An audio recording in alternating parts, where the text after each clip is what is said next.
जय श्री कृष्ण। आप सबका स्वागत है मेरे YouTube चैनल भक्त पवन पर। आज हम लोग संक्षिप्त चर्चा लेकर आए हैं नक्त व्रत के बारे में। नक्त व्रत क्या होता है और किस नियम से इसको किया जाता है।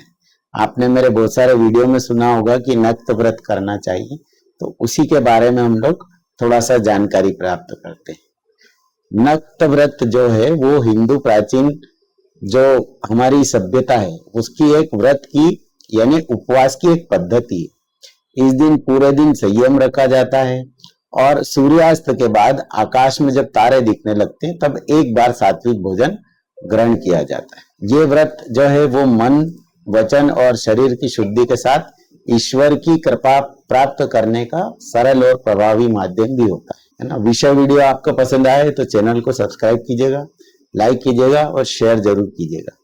अब हम जानते हैं कि नक्त व्रत के क्या नियम, किस प्रकार नक्त व्रत को किया जाता है। इस दिन पूरे दिन उपवास रखा जाता है। सामान्यतः जो प्रतिदिन होता है उससे हम लोग अन्न का त्याग करते हैं, है ना। अगर किसी को स्वास्थ्य में कोई तकलीफ हो किसी कारण से तो वो जल और फल का सेवन कर सकते। फिर कहा जाता है कि सूर्यास्त के 1.5 घंटे बाद भोजन किया जाता है। तो उसकी मान्यता ऐसी है कि सूर्यास्त के बाद 3 घड़ी यानी 1.5 घंटा बीतने अथवा तारे दिखने पर इस व्रत का पारण किया जाता है। जब पारण करते हैं तो सात्विक भोजन करना होता है या मीठा भोजन पाना होता है। भोजन में प्याज, लहसुन और जो भी सात्विक चीजें नहीं है उसका सेवन या तामसिक पदार्थ जो है उनका सेवन नहीं किया जाता। खास मेन चीज ये है। फिर जो एक विधान बताया गया है हमारे शास्त्रों में कि गृहस्थ जो होते हैं उनके लिए रात्रि में नक्त जो भोजन है उसका विधान है, यानी वो लोग रात्रि में नक्त व्रत करके ये भोजन पा सकते हैं। परंतु सन्यासी और विधवाओं के लिए शास्त्र में सूर्यास्त के बाद भोजन का उल्लेख नहीं मिलता। यानी जो सन्यासी होते हैं और जो विधवा महिलाएं होती है उनको सूर्यास्त के बाद भोजन प्राप्त नहीं करना चाहिए, ऐसा शास्त्रों में वर्णन है। मैं शास्त्रों के अनुरूप ही बता रहा हूँ, है ना। आप थोड़ा सा नक्त व्रत का हम लोग महत्व समझ लेते हैं। तो नक्त व्रत क्या है? पूर्ण निर्जल उपवास, है ना, और एक भुक्त यानी एक वक्त के भोजन के बीच को संतुलित करने का एक मार्ग है ना। पूरे दिन निर्जल लेंगे और एक समय भोजन करके भी व्रत किया जाता है। तो इन दोनों के बीच में ये क्या करता है? संतुलन करता है।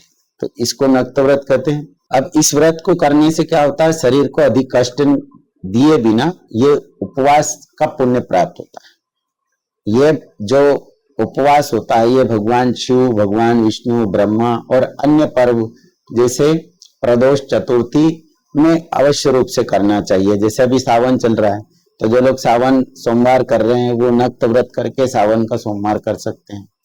ठीक है। अब इसके क्या क्या लाभ होता है? तो मन की शुद्धि होती है, आत्मिक उन्नति होती है, इंद्रियों पर संयम आता है, ईश्वर के प्रति प्रेम श्रद्धा भाव बढ़ता है और सात्विक जीवन शैली अपनाने की एक प्रेरणा हमको मिलती है। श्रद्धा संयम नियम पूर्वक किया गया नक्त व्रत साधक के जीवन में आध्यात्मिक शांति और सकारात्मक ऊर्जा को बढ़ाने के लिए प्रशस्त करता है, आपका मार्ग बढ़ाता है। अब एक नक्त व्रत करने से आपको पूरे दिन निर्जल रहकर जो व्रत किया जाता है और एक समय भोजन किया जाता है, इन दोनों के बीच का जो भी पुण्य होता है वो आपको प्राप्त होता है। तो संभवतः जहां तक हो, आप जैसे कोई से भी व्रत करते हैं, जैसे सावन का व्रत कर रहे हैं या सावन सोमवार का उपवास कर रहे हैं, तो उसमें हो सके तो नक्त व्रत करना चाहिए।